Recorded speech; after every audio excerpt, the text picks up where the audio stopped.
As the parade continues to make its way into the sanctuary, I invite us to sing together that closing verse. When my feeble life is o'er, time for me will be no more. Guide me gently, safely o'er to thy kingdom shore, to thy shore. Just a closer walk with thee. Granted, Jesus is my plea. Daily walking close to thee. Let it be, dear Lord, let it be. Once again, welcome. I want to extend that full welcome not only to those who are here as part of the procession, but those who are out there in virtual land as we are streaming the service live today, and it will continue to be available on our YouTube channel for family and friends who are not able to be here with us in this moment. But those of us that are here, we come this day to celebrate the life of Milt Fisler-Hoffman. A few years ago, when they were still living in their house, he invited me over for a visit, and I knew that what he wanted to discuss was his ideas for what this ceremony might be one of these days down the road. Luckily, Jane said I might need to take a seat. It included a variety of things in it, but in particular, what he wanted was to have not a funeral, but a celebration.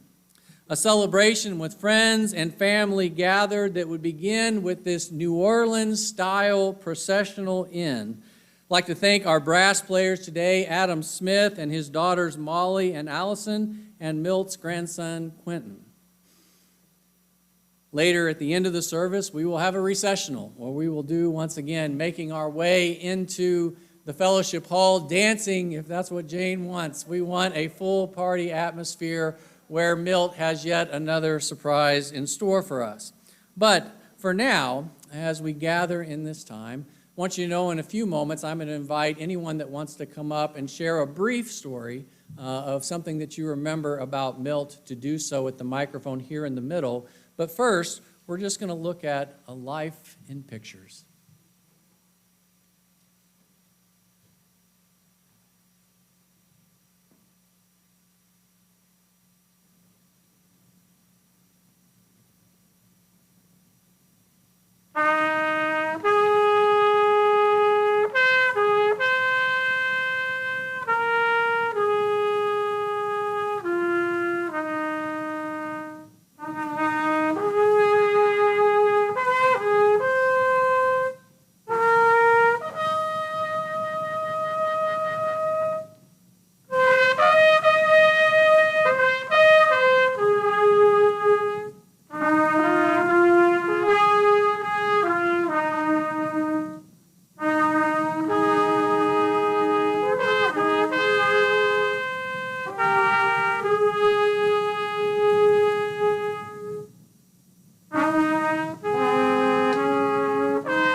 As I said, we would like to invite at this time that anyone that has remembrances of Milt, if you would like to come down to the microphone and share briefly a story about Milt. There are many, many stories, I am sure, but we would love to hear some.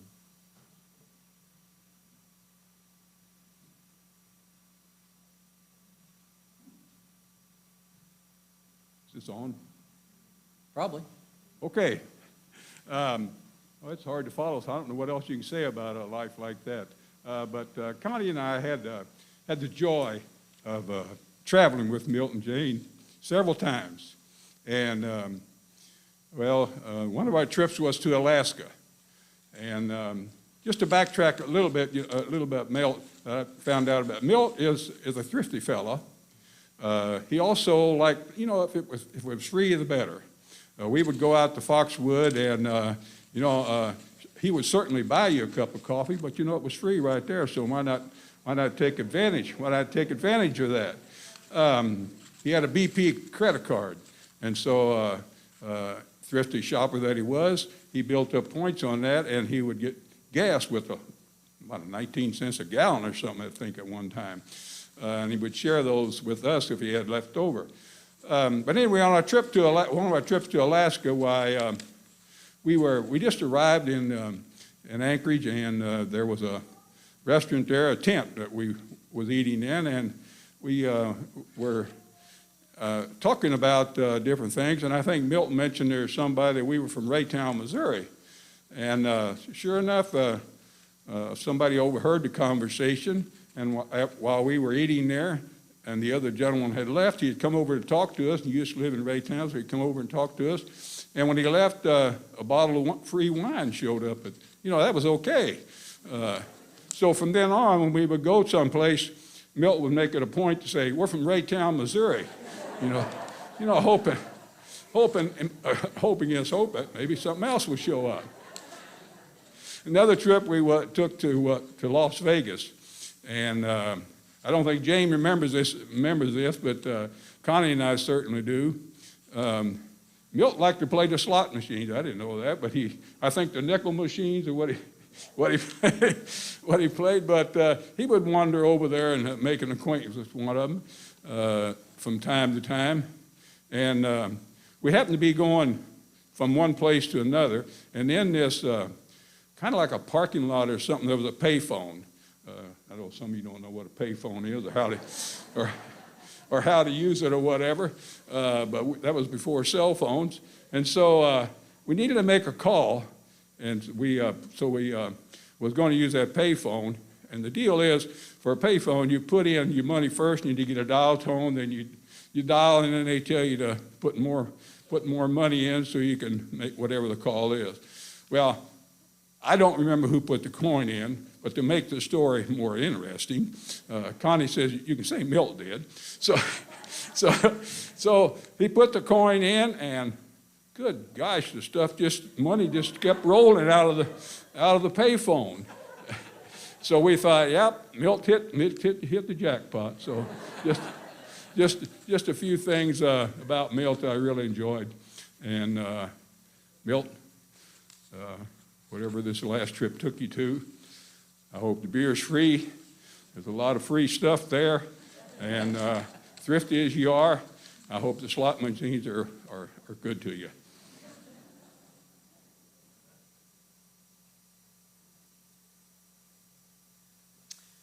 I've had the privilege of knowing Milt and Jane since 1985, was it when you came here? 1984 or 5, one of those years. So that's been a long time and a long time friendship. And I was thinking about, I knew that we were going to do this today, and I thought, what kind of story do I have to tell about Milt? And Milt was quiet, and he'd talk to, he was around us, Jane. But he'd always talk to you, and he had a few jokes, and he always paid attention. So, but what am I going to say about that's kind of limited in what to say. So yesterday I was talking to my mom, who is 92 and lives in St. Louis, and I talk to her every day. And she has been active in the United Church of Christ in the wider church, going to local meetings and things like that. And she said, well, I know what I want you to say about Milt. I want you to say that no matter where I was, if he was there, he always came up to me and knew my name. And she said, and sometimes I hadn't seen him for so long that I'd have to think hard about who it was. But Milt always knew her name and made a point to come and talk with her individually. And I thought about that, and I thought, what a gift that has been to all of us, because that's how Milt was. You always felt that Milt cared that you were there. and that was a wonderful gift to many, many of us, and we are going to miss it a lot. I can't project. My name is TJ. I've known Jane since 5th grade. The summer of 1965, we spent the summer in Alpine, Texas, where her parents had moved. Alpine is way west Texas, 85 miles from Ojinaga, Mexico. Well, Milt was sort of pursuing Jane, and he decided to drive from St. Louis to Alpine, Texas, to surprise her. And I knew he was coming. We were both waitresses in a Best Western motel restaurant. As a result, we're very good tippers, if you've ever been a waitress. And I knew he was coming, and so he walked into the restaurant that day. It was a surprise. And Jane saw him and just collapsed. I think she went into the walk-in freezer or something, just freaked out, that was kind of a neat thing to surprise her. Another time, then, that was just that summer, in the following semester, we were roommates at Mizzou, and Milt was a cop then, and he came down to visit for the weekend for some reason. He was still in his cop clothes, and he walked into our little hovel of a one-room apartment, and took off his gun and put it on the TV, and we just freaked. And there was...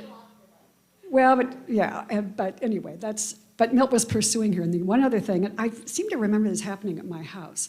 I don't know why, my folks' house where I lived. They were over one day for some reason, and Milt took me aside. I'm gonna cry. And opened a little ring box and showed me the engagement ring that he got for her. So I saw it first.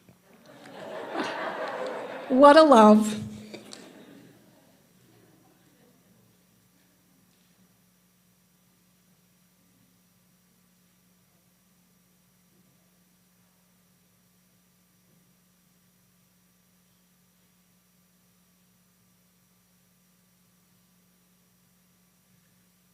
All right, I'd like to invite Denise Hill to come forward and read our scripture today.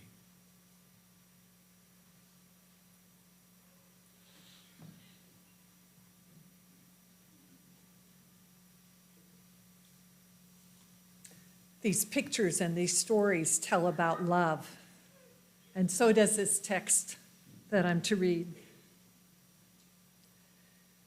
If I speak in the tongues of mortals and of angels, but do not have love, I am a noisy gong or a clanging cymbal.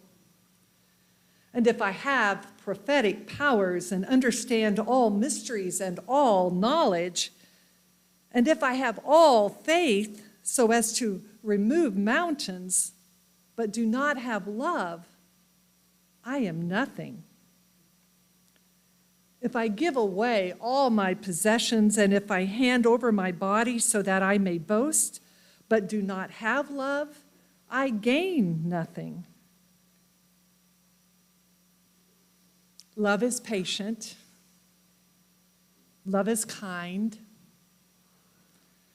Love is not envious or boastful or arrogant or rude. It does not insist on its own way. It is not irritable or resentful.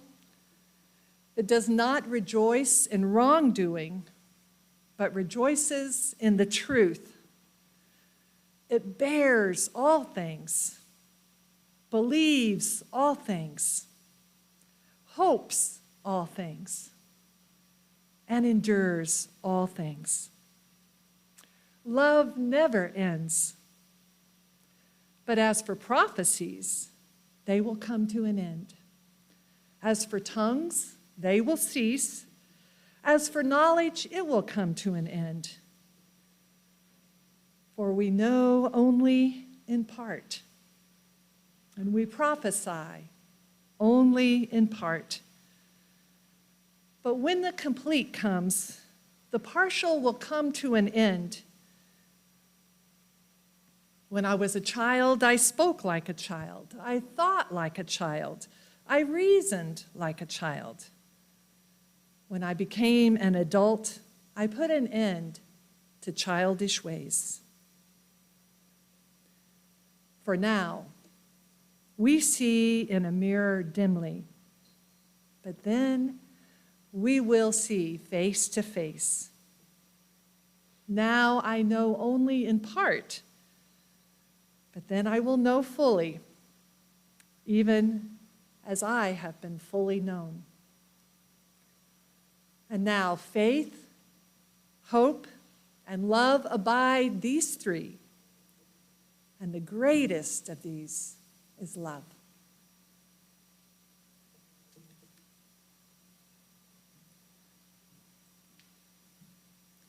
Thank you, Denise. Those who listen to me preach on a regular basis will be sad to hear that Jane never mentioned the word brief when it came to me talking. You also know that whenever I talk, I need some kind of metaphor, some kind of theme, something to frame everything around. And needing a frame for our message today, I could think of no more appropriate metaphor than the wisdom of Yoda. I assume you know of this small, wise, powerful Star Wars character and Milt's love for and collection of Yoda memorabilia. So I'm going to use some Yoda quotes today, but I can assure you of two things. One, I will not attempt to speak in Yoda's voice. And two, of the 105 Yoda quotes from the movies that I found, I will not quote more than half. So let's begin. Size matters not. Look at me. Judge me by my size, do you? And well, you should not, for my ally is the Force, and a powerful ally it is. I've only known Milt for about 20 years. He was not a larger-than-life character, but he was certainly a character who transformed life for so many of us that are present here today.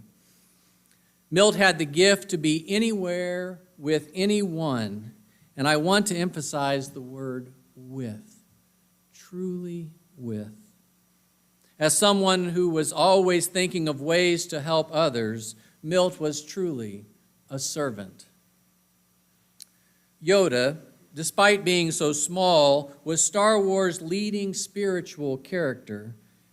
He continues his thought from judge me by my size with, and well, you should not, for my ally is the Force, and a powerful ally it is. Life creates it, makes it grow. Its energy surrounds us and binds us. You must feel the Force around you.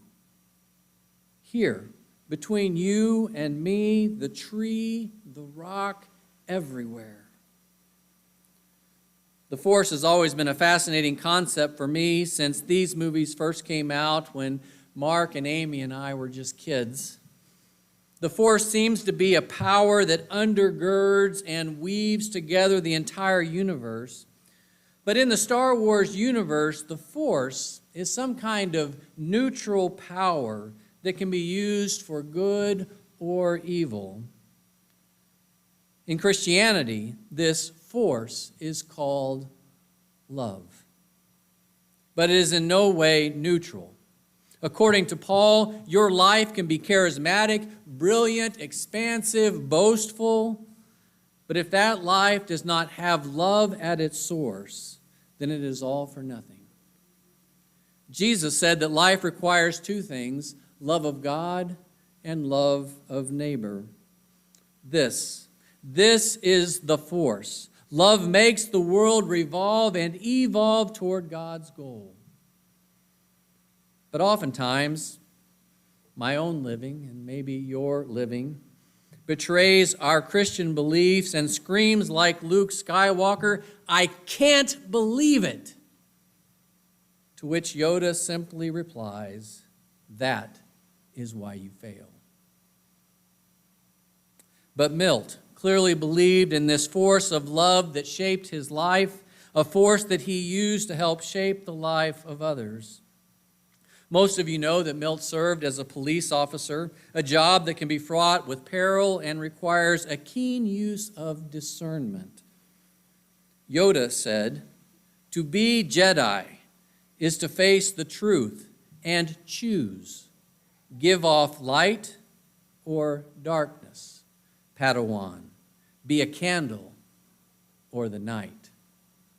Some of you may have read Milt's powerful personal story entitled "The Slammer." In it, he recalls 1975, working the midnight shift at the police station. Those in the Slammer included 5 juveniles being held there because the detention center was full. When Milt made his rounds to check on them, one was crying. Milt asked the young man how he was doing, and the boy asked if they could talk in private. So he took him out of the cell, and they went and sat in an office where they could have a conversation, and the boy revealed his name was Ronald. And Ronald did not want to end up like his older brother who died in a drug deal. Milt asked him about the things that he liked to do, and then asked if he ever used the library, then inquired of his plans after high school, even suggesting joining the Army, where he would be given structure, 3 meals a day, and he would learn a trade. The full conversation took about 2 hours, Milt said, to which Ronald had said, "No one ever listened to me before."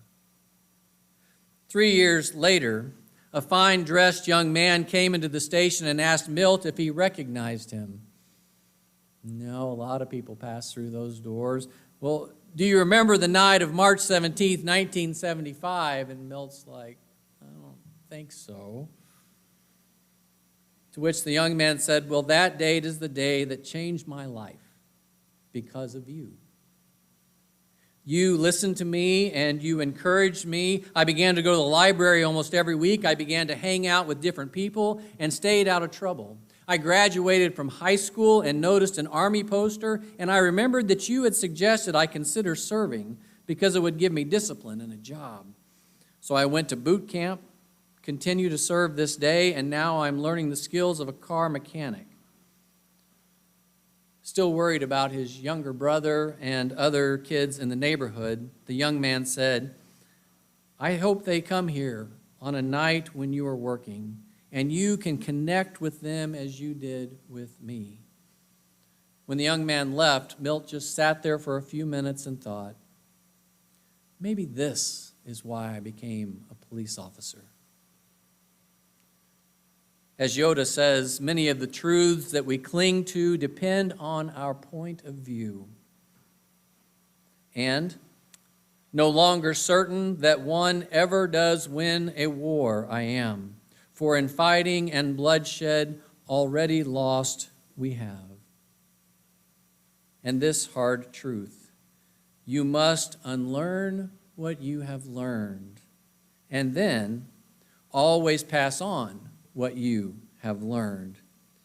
Several years ago, here at church, perhaps it was for Milt's 70th birthday, he invited people to sign a pledge to not use the drive-through at fast food restaurants, since leaving the car running is worse for the environment. Catherine and I, along with many others, signed the pledge. And there have been numerous times over the years that the pledge has caused us to park the car and walk inside, even if we were getting food to go.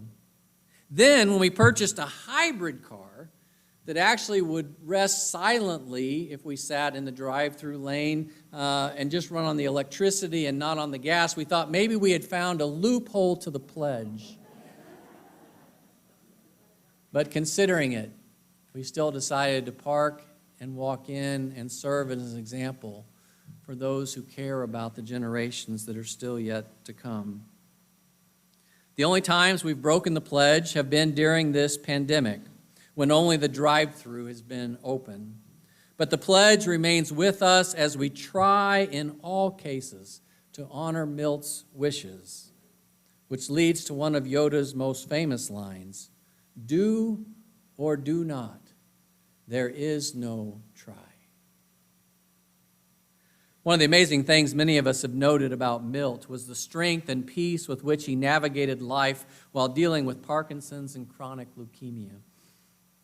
I visited the apartment one time when Milt had fallen just before I arrived, and Jane showed me how to help Milt grab hold of a chair and slowly, laboriously climb to where he could get to a sitting position once again.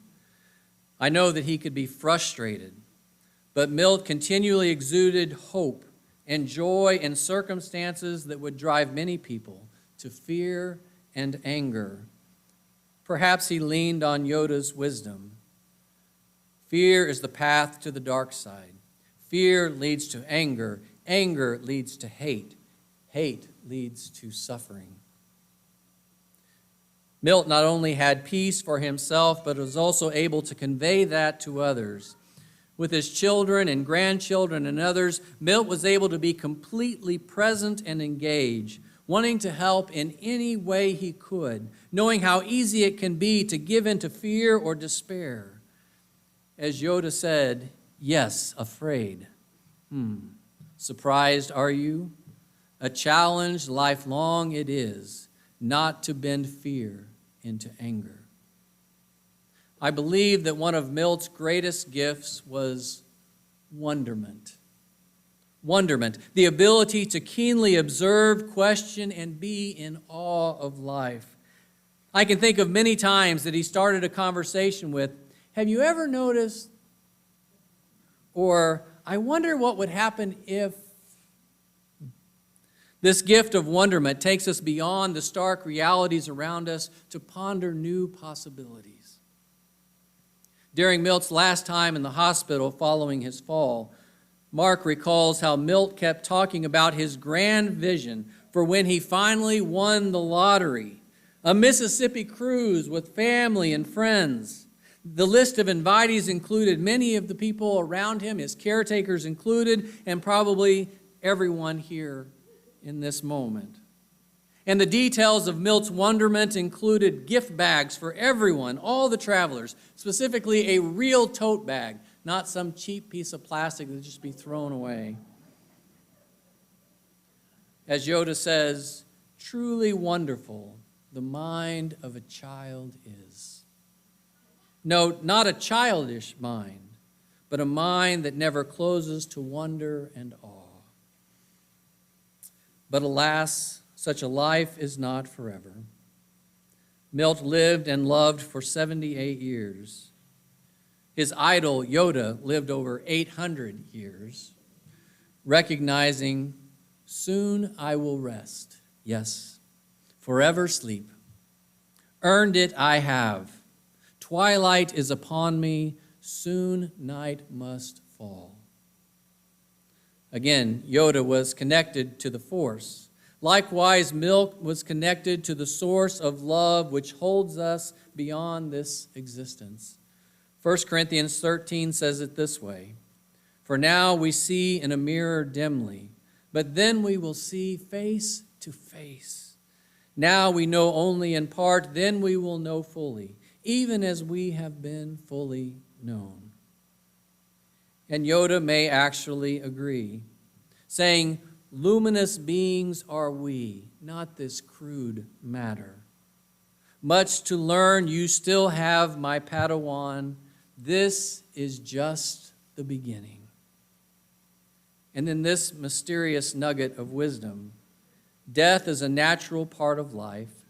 Rejoice for those around you who transform into the Force. Mourn them, do not. Miss them, do not.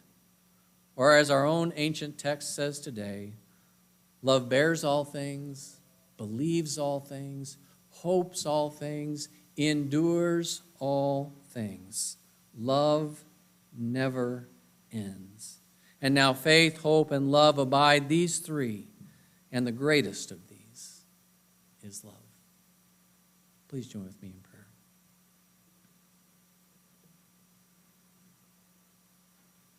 O God, who is the force and source of all the universe, we thank you over the last several weeks the ways in which memories and laughter have piled one upon another, followed by moments of grief and tears. But we thank you for the faith that reminds us that we are ever connected with those who have gone before us.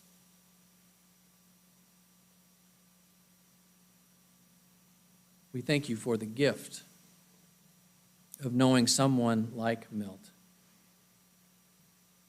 and the way those of us on the outer rings were influenced by his life and his joy, but those in his closest inner circle in his family,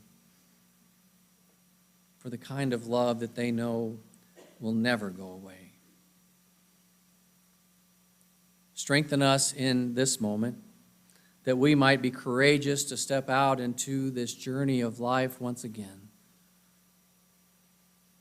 to continue to walk in the ways of the masters who have gone before us, who found ways of strength and joy and peace even in the midst of suffering, that we may be your disciples, those who choose the candle over the night.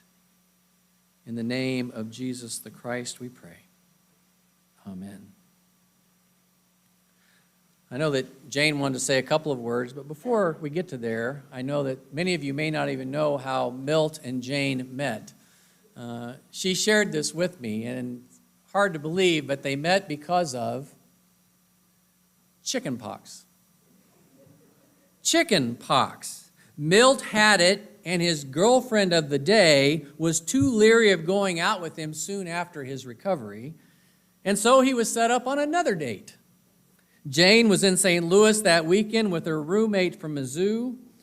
Milt was so taken by her that he began to send her cards and flowers and candies, along with phone calls and visits, before being shipped off with the Marines.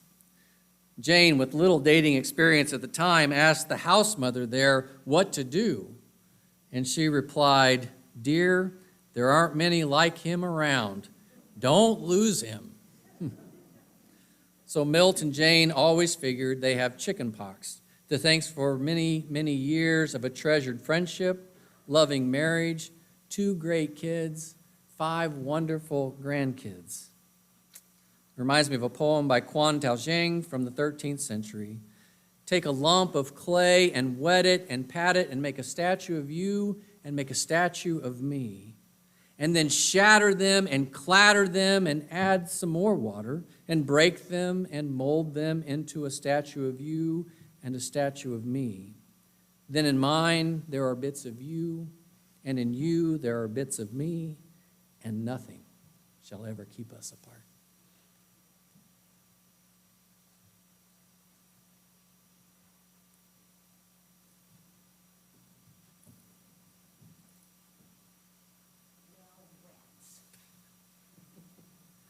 Well, rats. He had to be such a good preacher, didn't he? Snivelly. I asked for a couple minutes to say thank you. Thanks to all of you for coming. Thanks to those of you on, wherever you are, YouTube, our St. Louis relatives, our Texas relatives, and who knows, maybe some others. Thank all of you for your support and your care and your love. Thank my pastor, our pastor. How many pastors do you know who make nursing home visits with beer? We're taking new members in. He brought Milt beer. Apparently it's something Milt shared with a lot of people.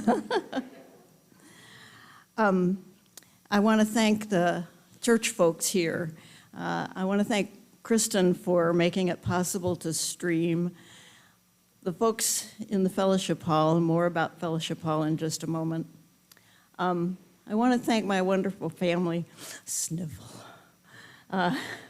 for being with me and Milt.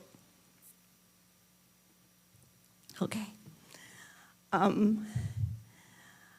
Michael pointed out about the drive-thrus and Milt's sign thing, and I actually had thought, before things turned south, I had thought about having another one here for post-pandemic commitments not to use drive-thrus. Milt had his own way of standing for justice, racial justice. He worked with African-American teens in St. Louis as a police officer before that was a thing to do. At a National United Church of Christ, I think it must have been the coalition gathering, we were named honorary LGBT, and Milt stood up and cheered.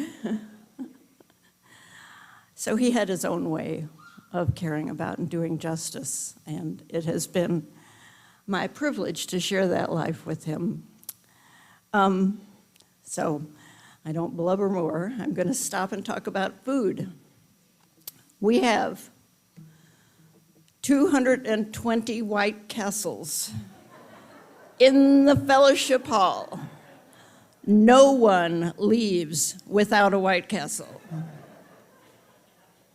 So we're going to saintly march into the fellowship hall, and I do sincerely hope our church, thank you also to our church folks who have made individual veggie things and individual fruit things, and who will make sure that you're served safely. There are a few tables outside, but if you want to sit in your pods, I really do hope, please stop and take a White Castle.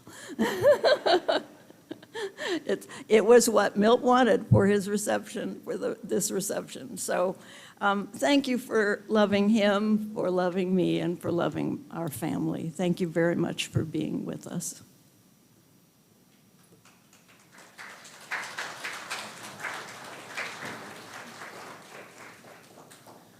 So, yes, the brass group, how amazing.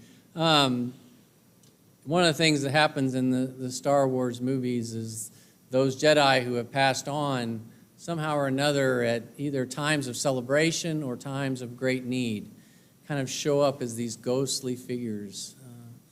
That's something that I can hold on to. So friends, as we dance our way back to the fellowship hall, may the force of love be with you.